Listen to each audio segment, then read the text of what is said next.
Greetings and citations, everyone.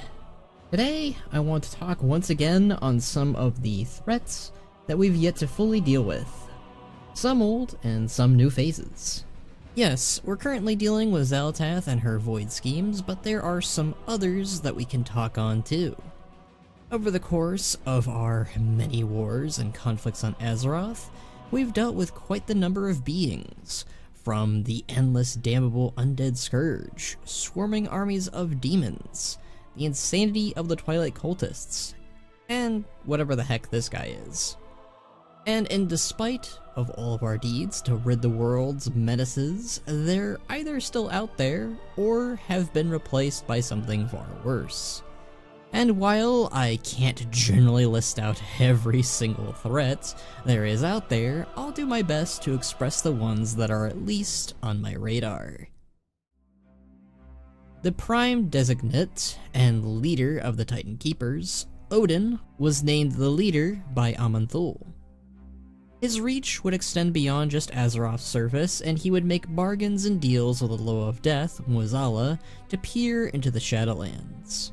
Odyn would even turn his own devoted into Valkyr, to ensure that he would always have warriors from beyond death itself into his armies.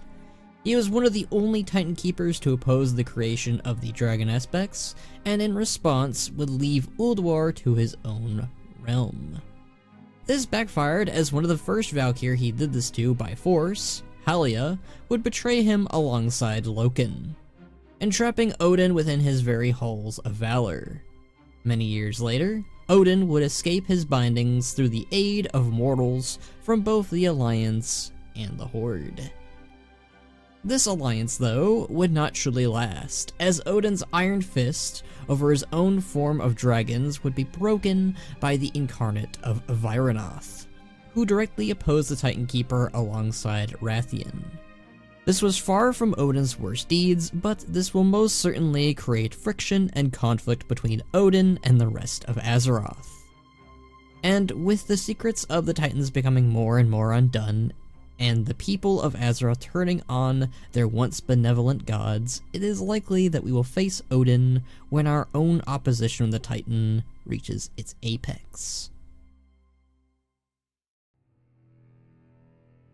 As mentioned before, Helya was one of the first Valkyr to be ever created. She had directly opposed Odyn, and as a result, he forced her into a being to ferry his soldiers back to him from beyond the grave, despite being like a daughter to him.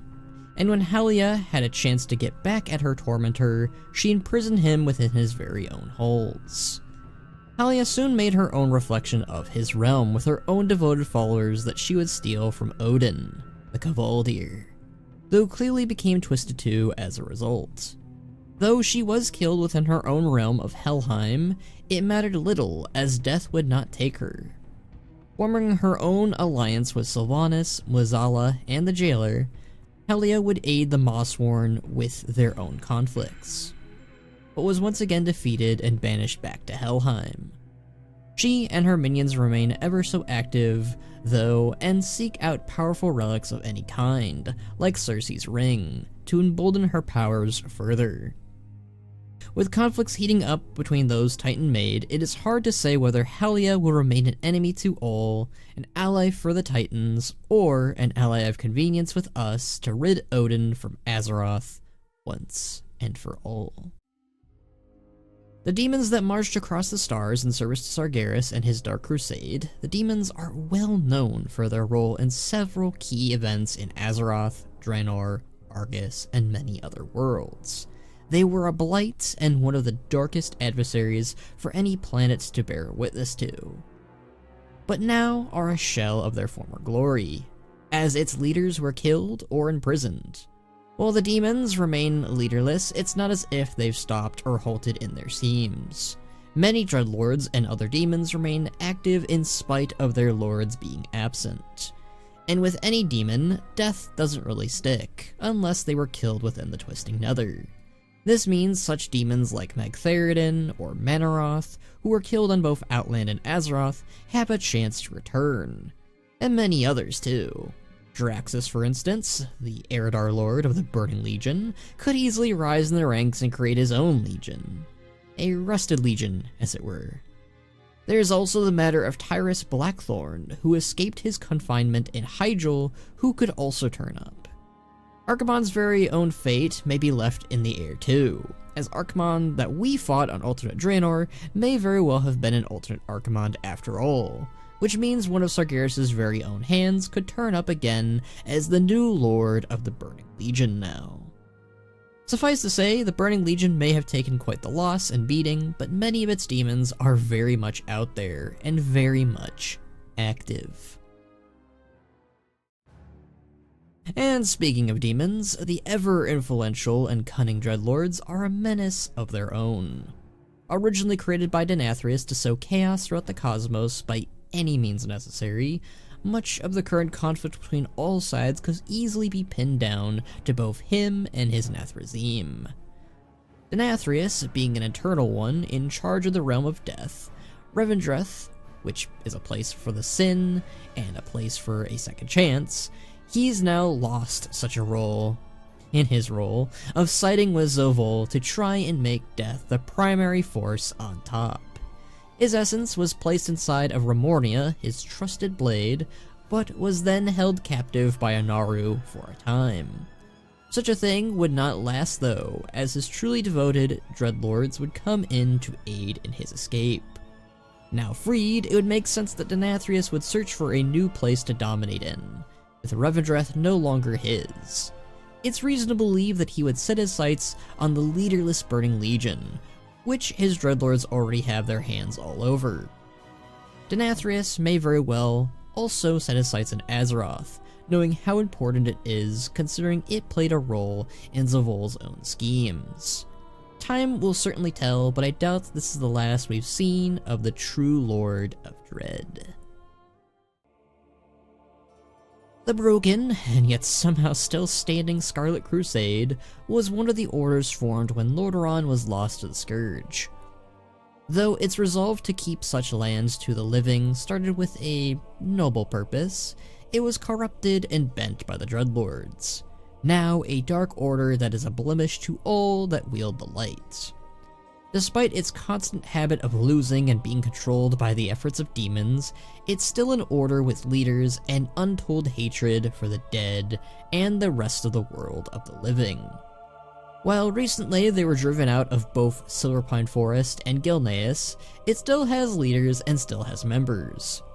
Calling itself now the Scarlet Brotherhood, it's rumors to have the son of Calia-Menethil, the true heir of Lordaeron.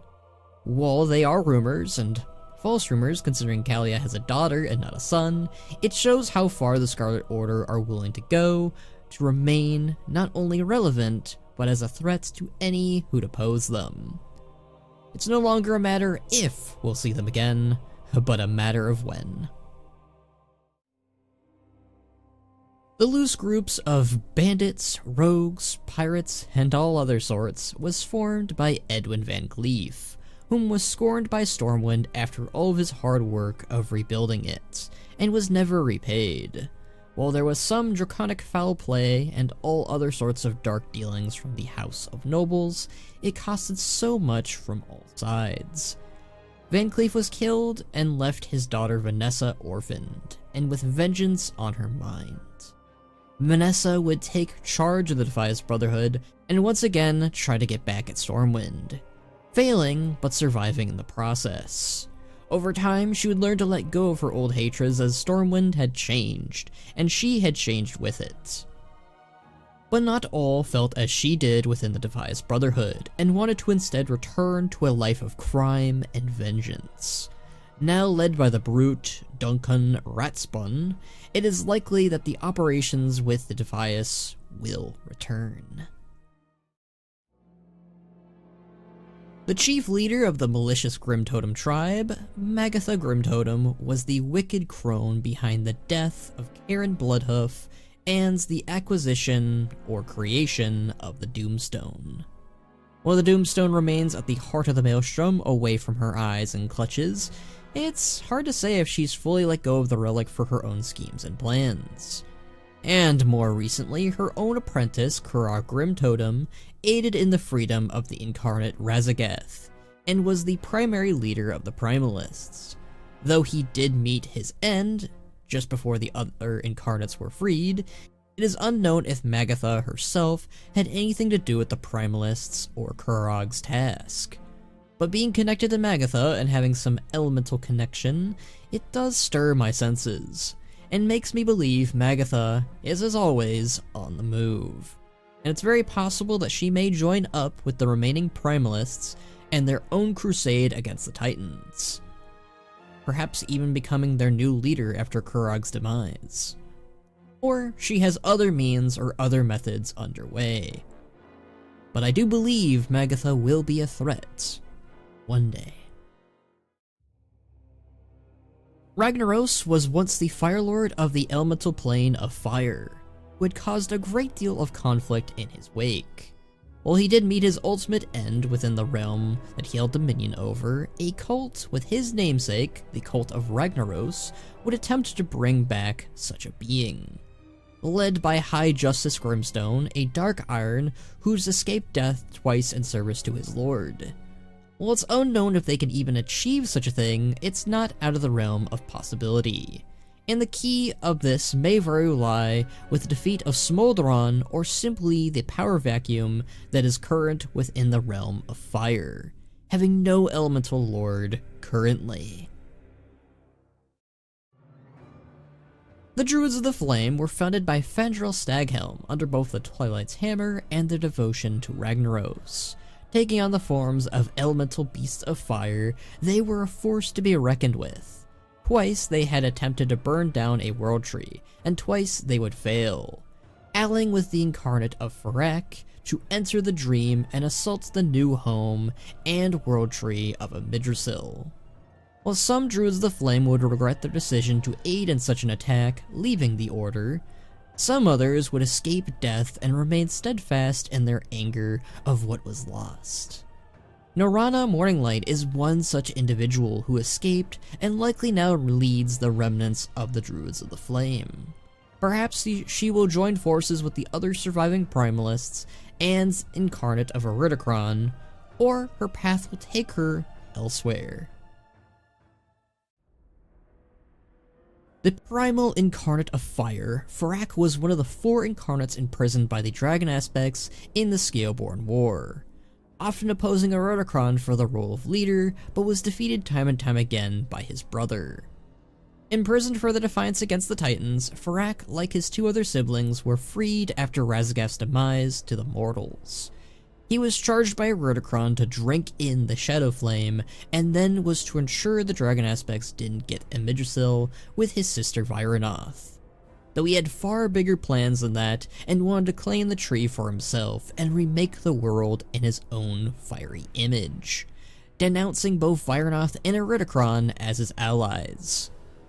Ultimately, Fyrakk would fall, but before his demise, he claimed the very power of Smolderon, the current Fire Lord, for himself. And even Abyssian sensed that something was off about Fyrakk's death, remarking how it felt as if he returned to the element that he represented. Likely meaning this isn't the last we've heard of Fyrakk, and he'll make a return within the Firelands, potentially as the new Fire Lord. One of the most ancient and powerful Loas, once even Bwonsamdi's own boss and leader, Mueh'zala had been behind many schemes and many goals alongside the Jailer, such as taking Odyn's eye, allying with Helya, and even robbing Vol'jin of his strength and causing his demise. It was Mueh'zala who told Vol'jin Sylvanas was to be a war chief, causing many sad events. Ultimately though, Bwonsamdi turned on Mueh'zala and became the new Loa in charge of the other side, as a result, rescuing many Loa with the aid of Vol'jin's spirit along the way, but not outright killing Mueh'zala and instead imprisoning him. Despite this, Mueh'zala has attempted to gain new allies within even the Darkspear tribe, and tried to escape his new chains. Though Mueh'zala has failed, the Dark Loa is quite active, and has proven that with time, he may very well escape and start his machinations once again. Once the Queen of the Highborn Elves, now the Queen of the Naga, Azshara was responsible for attempting to bring the Burning Legion into Azeroth through the Maelstrom, intrigued by the Dark Titan Sargeras. But when her world collapsed around her, Azshara had struck a deal with the old god N'Zoth to save her own life and become the Naga that we know her as today, along with all of her people. Azshara had sought power all her life and had tried on many occasions to be the only one with it, even attempting to kill the very old god who ensured her survival. As a result, she was almost imprisoned and converted into a loyal lackey in Ny'alotha, but was saved and offered the Blade of the Black Empire to help in weakening and slaying the old god of N'Zoth. Azshara herself would escape and left with the promise to move above old gods and find a throne fit for herself. Whatever this meant is vague, but it's left the door open for her return, and many of her Naga are clamoring for it. Many prophecies and rumors heed to this and make things quite clear that Azshara will return and her wrath will be bigger than the last. Perhaps when things strike at midnight will be the hour of her return. The Dark Titan Sargeras is one such force that brings chill with his very name. Sargeras was the Lord of the Burning Legion, and tasked the demons he once hunted into burning or conquering worlds under his name. On the belief it was a cosmos better off burned than consumed by the void. When the demons failed him, he turned to the very Pantheon he once saw as family, and attempted to twist them into his dark Pantheon. Sargeras had nearly succeeded in his mission, but after the Titan Pantheon were freed by the champions of Azeroth, and the Titans used the power of Argus' leftover world soul to imprison him on their seat of power, Sargeras left one final mark on the planet of Azeroth by burying his sword, yes, that sword, into it. While Sargeras was successfully imprisoned and has the betrayer ward over him, he was not killed, and very few things can even wound such an entity. It stems to reason that he will indeed make a comeback once the bindings on him are shattered, and his return will bring peril to the rest of the cosmos. The Titan Pantheon of Order are led by Aman'Thul, Eonar, Agramar, Norgannon, Hasgaroth, and Gul'Ganeth, and initially even had Sargeras within their ranks. They attempted to bring order through the cosmos and ward with demons and void entities alike. They stumbled on planets and ordered it in their own ways, even if they weren't Titans. Even doing so to Azeroth, which they saw as the prime world soul, one of the strongest world souls they had ever seen. Their duty of nurturing such a world soul was cut short though by Sargeras, who slew them. Of course, death was temporary, and their souls were merely scattered throughout the stars. And while Sargeras failed to convert them, they were successful in shackling him to the seat of the Pantheon. And while we once believed these gods to be kind and benevolent to our world, as time has gone on, it's made things clear that the Titans are a bit darker and grayer than we first thought. Doing things to Azeroth that the planet itself didn't seem remotely okay with, and while not evil, they're most certainly not heroes anymore either.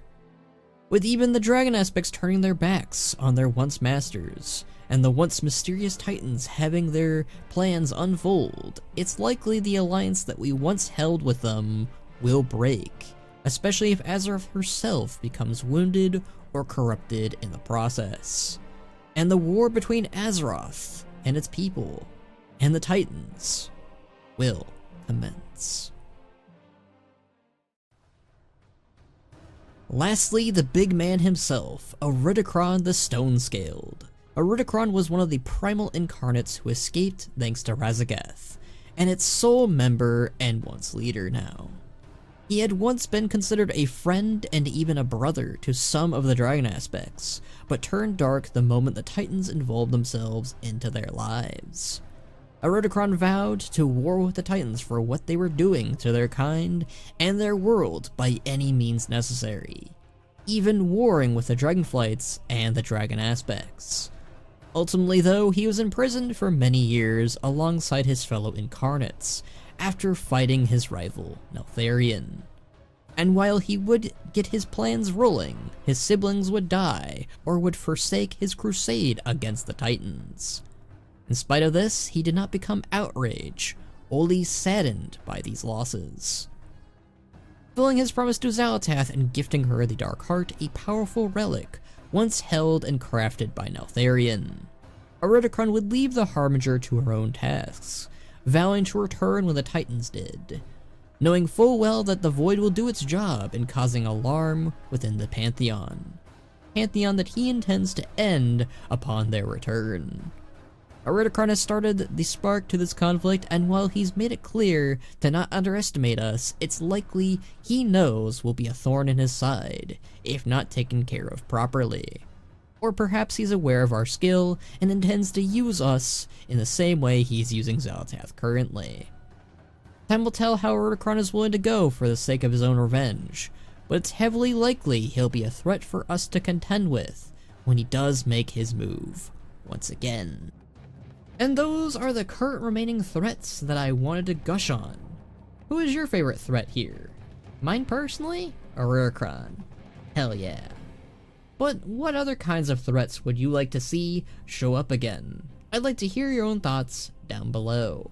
As always, remember to like, share, and subscribe. If you'd like to hear more from me and my community, feel free to join us in our Discord.